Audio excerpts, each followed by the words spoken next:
Anantapuram new టౌన్లో ఉన్న ప్రభుత్వ జూనియర్ కళాశాలలో ఒక పెద్ద బహిరంగ సభ కాంగ్రెస్ పార్టీ నిర్వహిస్తూ ఉంది. ఏఐసిసి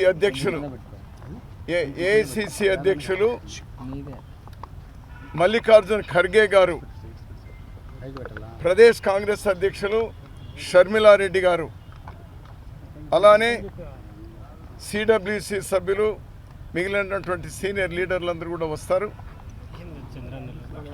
చాలా పెద్ద భారీ బహిరంగ సభల ద్వారా ఎన్నికల శంఖారావాన్ని అనంతపూర్ నుంచినే పూరించడానికి కాంగ్రెస్ పార్టీ నిర్ణయం తీసుకున్నది. ఈ గ్రౌండ్ చూడడానికి, ఇది ఫైనలైజ్ చేయడానికి మేమందరం కూడా ఇక్కడికి వచ్చినాం. రాష్ట్రంలో,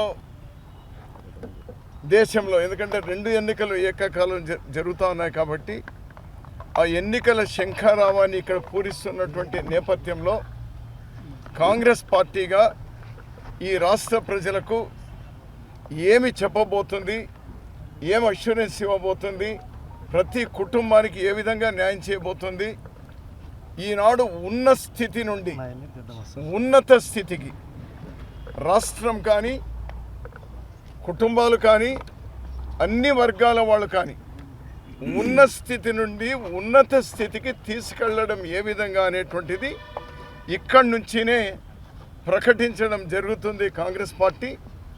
ఈ సభలో అందరూ పాల్గొనాలని, ఇది విజయవంతం చేయాలని, కాంగ్రెస్ పార్టీకి వెన్నుదన్నుగా ఉండాలని, కాంగ్రెస్ పార్టీ బలమైనప్పుడే ఈ రాష్ట్రానికి మేలు జరుగుతుందని, నలుగురు కూడా ఈ రాష్ట్రాన్ని ముంచేసినారు. దుష్ట చతుష్టయం, Bharatiya Janata party, Jagan party, Telugu Desam party, Pawan party, ఈ 4 పార్టీలు కుమ్మక్కై ఈ రాష్ట్రాన్ని తిరోగమనం వైపు తీసుకెళ్తున్నటువంటి సందర్భంలో ఆ స్థితి నుండి మళ్ళీ మేము ఉన్నత స్థితికి, అత్యున్నత స్థితికి తీసుకెళ్లేటువంటి ఒక కార్యాచరణ ఇక్కడి నుంచినే ప్రకటించడం జరుగుతుంది. ఈ సభను దిగ్విజయం చేయాలి, కాంగ్రెస్ పార్టీకి బలం ఇవ్వాలని అందరినీ కోరుతా ఉన్నాం. ఎంతమంది వస్తారు సార్ జనం? మేము 50,000 మందితో అని అనుకుంటున్నాం. భవిష్యత్ సంఖ్య దానికంటే పెరుగుతుంది అని అనుకుంటా ఉన్నాం. ఏఐసిసి అధ్యక్షులు మల్లికార్జున్ ఖర్గే గారు, షర్మిలారెడ్డి గారు, అదేవిధంగా సిడబ్ల్యూసి సభ్యులు, ఈ రాష్ట్ర స్థాయి నాయకులందరూ కూడా పాల్గొనడం జరుగుతుంది. ప్రతినిధులుగా మిగిలినటువంటి జిల్లాల వాళ్ళు కూడా, మా జిల్లా కాంగ్రెస్ పార్టీ అధ్యక్షులు అలాంటి వాళ్ళు, మిగిలినటువంటి జిల్లాల వాళ్ళు కూడా వస్తూ ఉన్నారు. తర్వాత జరిగేటువంటి సభల్లో తర్వాత ఇంకో 3-4 పెద్ద సభలు నిర్వహించబోతా ఉన్నాం.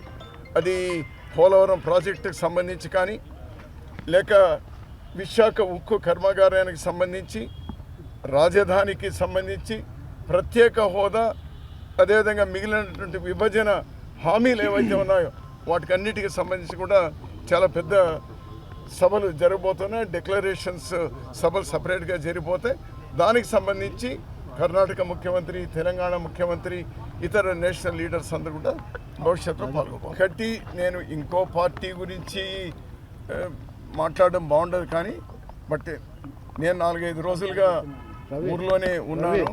వాళ్ళు వచ్చి చెప్పింది, ఎవరైతే వెళ్ళినటువంటి వాళ్ళు వచ్చి చెప్పింది, ఏదో ఒక బస్సు పెట్టినారని, ఒక బస్సుకు 20,000 రూపాయలు ఖర్చులకి ఇచ్చినారని, బిర్యానీలు ఇచ్చినారని, మందు సప్లై చేసినారని, అందులో అధికారులు కూడా వాడుకున్నారని, ఉపాధి హామీ సంబంధించినటువంటి అధికారులు వాడుకున్నారు, ఎన్ఆర్ఈజీ, అదేవిధంగా మెప్మా అధికారులు వాడుకున్నారు, అదేవిధంగా డ్వాక్రా అధికారులు వాడుకున్నారు, అదేవిధంగా వాలంటీర్లు వాడుకున్నారు.